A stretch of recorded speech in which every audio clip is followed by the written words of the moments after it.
রবিবার দিন সকাল সকাল সবজির থলি বাজার হাতে দিয়ে বললো, এই দেখো মাংস এনেছি, আজ মাংস রান্না করতে হবে।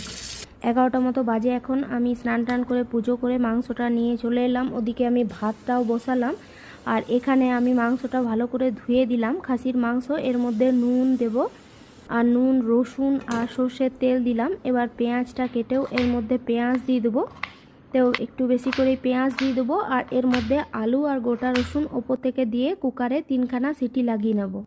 আর 3খানা সিটির পরেও যদি দেখি মাংসটা একটু হতে বাকি আছে, তো আলুটা আর রসুনটা তুলে নিয়ে আরও 2-3খানা সিটিও দিয়ে দিতে পারো, তাহলে মাংসটা একটু নরম হয়, যারা একটু নরম খেতে ভালোবাসে। তো এদিকে ভাতটাও আমার রাইস কুকারে বসিয়ে দিয়েছি, ভাতটাও হচ্ছে, আর সঙ্গে হবে একটু ঘি করলা ভাজা।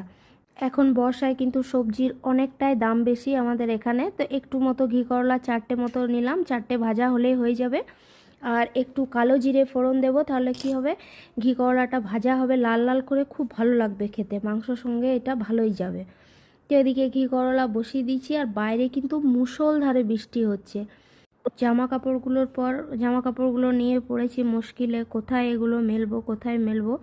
ভেতরে ফ্যান চালিয়ে মেললাম, তাছাড়া আর কিছু করার নেই। দেখছেন ওই যে আইসি আর নায়কবাবু চলে এলো। চলুন এদিকে আমি এবার মাংসটা বসিয়ে নিই।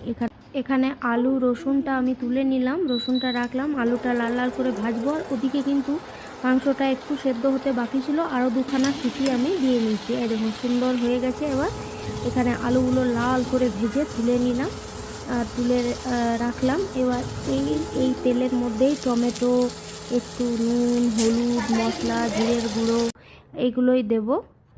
আর রসুন পেঁয়াজ আগে আমি দিয়েছিলাম, আদা রসুন বাটা এর মধ্যে দেব না, গোলমরিচ, আর একটু মতো 10-15 মিনিট মতো এটা মাংসটা জল থেকে একটু তুলে ভালো করে ভাজা ভাজা করে এই জলটা দিয়ে দিলেই হয়ে যাবে। আর মাংস থেকেও আমার কিন্তু মাংসর আলু রসুন এগুলো দিয়েই কিন্তু খেতে ভালো লাগে।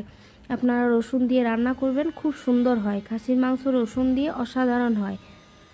রসুনটা তুলেই ভেঙে ভেঙে ভাত খেতে মজা আছে, জানেন তো। অনেকে দেখেছি কাঁচা পেঁয়াজও দিয়ে দেয়, তো কাঁচা পেঁয়াজটা অনেকের ভালো লাগে, আমার কিন্তু ভালো লাগে না। আর ওপর থেকে লঙ্কা দিলাম, কারণ হচ্ছে আইসির বাবা ঝাল খায় না, আর আইসি মাংস খাবে না, ও ঝোল আলু দিয়ে ওর খাওয়া হয়ে যাবে। আর ওদিকে কাঁকরোলাও ভাজা হয়ে গেছে।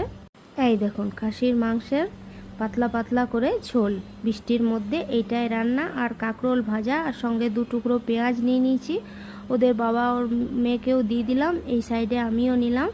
এই যে লঙ্কা ডলে এবার ভাতটা খাবো, গরম গরম ভাত, সেই স্বাদ। ভালো লাগলে লাইক করবেন, পাশে থাকবেন, টাটা।